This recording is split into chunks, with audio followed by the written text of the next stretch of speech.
سمجھتا ہوں کہ یہ جو تاحیات نااہلی کی گئی تھی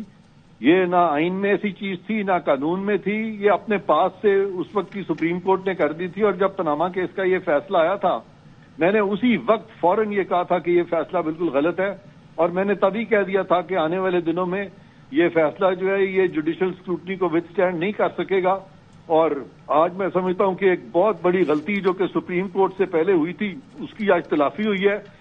اور جس سے کہ پاکستان کا جو لیگل آرڈر ہے اس کی نوک پلک جو ہے وہ درست ہوئی ہے۔ تو عرفان قادر صاحب، آپ سمجھتے ہیں کہ آپ نے جیسے کہ کہا کہ تلافی ہوئی ہے تو یہ ہمیشہ کے لیے معاملہ ختم ہو گیا، یا پھر یہ دوبارہ سر اٹھا سکتا ہے 62(1)(f) کا معاملہ؟ نہیں، اب نہیں سر اٹھائے گا، سوال ہی نہیں پیدا ہوتا اب سر اٹھائے گا۔ وہ اتنا غلط فیصلہ تھا کہ آپ جب یہ فیصلہ پڑھیں گی یہ والا تو آپ کو خود نظر آ جائے گا کہ اس میں کتنی غلطیاں تھیں اس فیصلے میں، اور وہ کیوں کیا گیا تھا۔ آیا وہ ججز جو تھے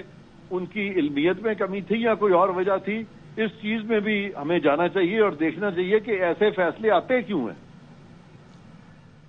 اچھا، ایک اور چیز یہاں پہ سوال تھا جو دوران سماعت جو چیف جسٹس کی جانب سے سامنے آئے تھے، انتخابات سے متعلق انفرادی کیسز ہم نہیں سنیں گے، یہ انہوں نے کامنٹس دیے تھے چیف جسٹس صاحب نے، اور انہوں نے کہا تھا کہ انفرادی طور پر ان کی سماعتیں ہوں گی، تو اس میں بھی اگر نااہلی ہوگی تو وہ بھی اب 5 سال کے لیے ہوگی سیاستدانوں کی۔ لیکن یہ پروویژن جو ہے نا، میرا خیال ہے 62(1)(f) تو اب اس کا انووک ہونے کا چانس بہت کم ہے، کیونکہ 62(1)(f) پہ جو اسحاق خاقوانی کیس میں جو سپریم کورٹ کی آبزرویشنز تھیں اس میں تو انہوں نے یہاں تک کہہ دیا تھا کہ 62(1)(f) کا جو تعین ہے یہ تو کوئی کر ہی نہیں سکتا اس طریقے سے، اور وہ تبھی اس طرف اشارہ دے دیا گیا تھا، لیکن بعد کے جو فیصلے آئے اس میں اسحاق خاقوانی کو فالو نہیں کیا گیا تھا۔ واللہ عالم کیوں فالو نہیں کیا گیا تھا، یہ ڈیفینیٹلی اب جو فیصلہ آیا ہے اس کو جب ہم پڑھیں گے تو اس سے ہمیں مزید کلیئرٹی آئے گی۔ اچھا عرفان قادر صاحب، ایک معاملہ تھوڑا سا ایکسپلین کر دیجیے گا ہماری آسانی کے لیے۔ ابھی تھوڑی دیر پہلے شہباز کوسا صاحب ہمارے ساتھ موجود تھے، وہ یہ فرما رہے تھے کہ نواز شریف اور جہانگیر ترین کی جو نظر ثانی اپیلیں ہیں وہ خارج ہو چکی ہیں، جس کیس میں نظر ثانی خارج ہو جاتی ہے اسے دوبارہ اوپن نہیں کیا جا سکتا، یعنی کہ ان کے خیال میں نواز شریف اور جہانگیر ترین جو ہے وہ اہل نہیں ہوئے یا ان کو فرق نہیں پڑے گا۔ تو سر آپ کی اس پر قانونی ماہرانہ رائے کیا ہے؟ یہ خیال بالکل غلط ہے۔ یہ تو جو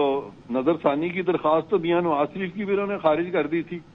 اس کا یہ مطلب تو نہیں ہے کہ وہ آپ غلط فیصلہ جو ہے پرپیچویٹ ہوگا، اور یہ جو تاثر ہے کہ سپریم کورٹ غلط فیصلہ بھی دیتے تو سب کو ماننا پڑے گا، ایسی کوئی بات آئین میں نہیں لکھی ہوئی کہ سپریم کورٹ کے غلط فیصلے کو ماننا پڑے گا۔ سپریم کورٹ کے تو غلط فیصلے کو سپریم کورٹ خود نہیں مانتی تو اور کوئی دوسرا کیوں کر اس کو مانے گا غلط فیصلے کو؟ تو یہ منطق جو ہے کہ وہ نظر ثانی کی درخواستیں جہانگیر ترین صاحب کی چونکہ خارج ہو گئی ہیں لہذا اس کا اطلاق ان پہ نہیں ہوگا، اس کا اطلاق سب پہ ہوگا۔ تو سر واضح طور پر سمجھا جائے کہ جہانگیر ترین اور نواز شریف جو ہیں وہ اب اہل ہیں 2024 کے انتخابات کے لیے؟ ہاں، اس میں کوئی ابہام ہی نہیں ہے کہ نواز شریف اور جہانگیر ترین دونوں اہل ہیں آئندہ انتخاب کے لیے، اس میں کوئی بھی کنفیوژن نہیں ہے۔ ٹھیک، اچھا عرفان قادر صاحب، ابھی جب تھوڑی دیر پہلے ہمارے اینکرز گفتگو کر رہے تھے اس معاملے کے حوالے سے تو وہ یہ کہہ رہے تھے کہ ایک مہلک ہتھیار جو کہ سیاستدانوں کے لیے استعمال ہوتا تھا وہ اب ختم ہو گیا یا وہ کم ہو گیا، تو آپ اس بات سے اتفاق کریں گے؟ بالکل، یہ ایک بڑا غلط ایک فیصلہ تھا سپریم کورٹ کا، اور ایک غیر آئینی اور غیر قانونی طریقے سے سیاستدانوں کو اپنی عہدوں سے نکالا جاتا تھا اور پوری حکومتیں جو وہ گرا دی جاتی تھیں، تو یہ مہلک ہتھیار سے بھی زیادہ تھا۔ میں تو سمجھتا ہوں کہ یہ ایک قسم کا کیا کہنا چاہیے آپ کو، ایک بالکل صحیح بات ہے، مہلک ہتھیار بالکل واقعی بہت مہلک ہتھیار ہی تھا، یہ آپ صحیح فرما رہی ہیں۔ ٹھیک ہے۔